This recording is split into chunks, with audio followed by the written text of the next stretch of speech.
Hi everyone, today we're going to try a slightly more advanced stitch, which is difficult to explain, but once you follow along and watch how to do it, it's a lot easier.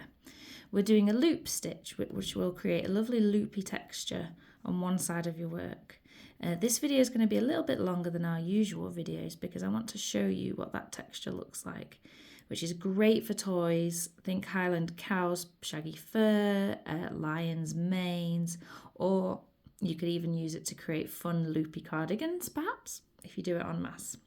So, I'm using a different colour to better demonstrate here.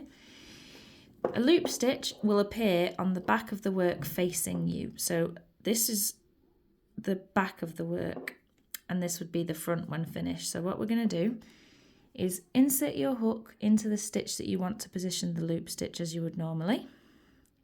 Instead of going under the loop, you're going to go over the yarn like so, bring it round and just go in front of the yarn that's wrapped round your finger over here. Grab that yarn and pull it through your stitch. And can you see what's happened here? The loop has stayed on my finger. You've got two loops there. At this point you can take your finger out of the loop, hold on to the working yarn again, yarn round as normal and pull through too. And that has created your loop stitch on this side. So we'll do the same again. See, it's difficult to explain, easy to do. So insert your hook into the work.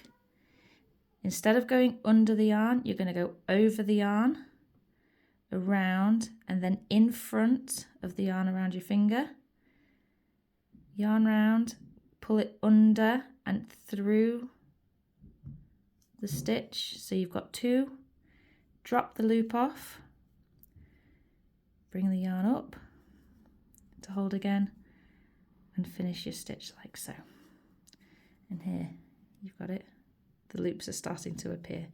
So the really tricky thing is, as with learning to crochet anything new, is getting that tension right. The more you do the loop stitch, the more naturally you'll find that you can get your lengths all the same. If in doubt, just before you start each one, hold the yarn like you would normally, and then just pull it a little further than you would. In, over the top and round the back, over the top and pull through the work.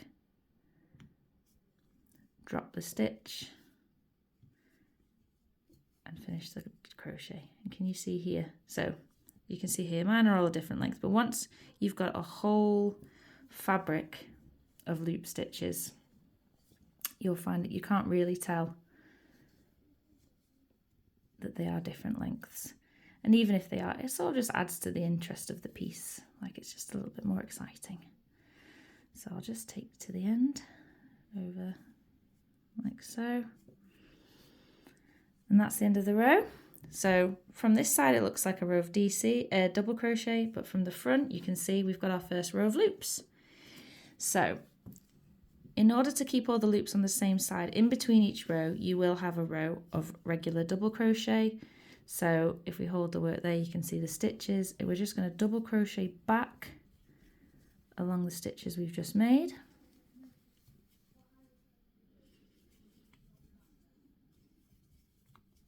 Doing this in real time, I hope you don't mind. Back to the beginning, like so.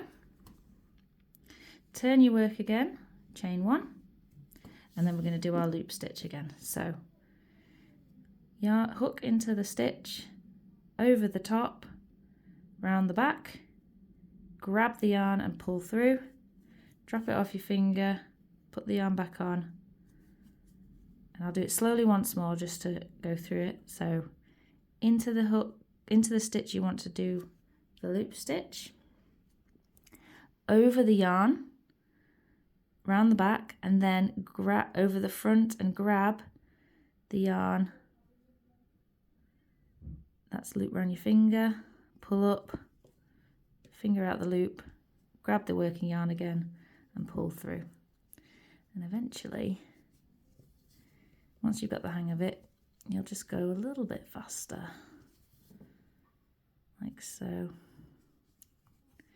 It's worth pointing out as well, you'll see when I go round, pull up, and pull through, I take my finger out the loop and then I put the loop at the front and hold it there and pick the working yarn up back like this. That just helps secure it into place. And then last one. And we'll turn around and you can see we're starting to create, and that's just 2 rows, but look at how much fun that looks already. And there you go, that is your loop stitch.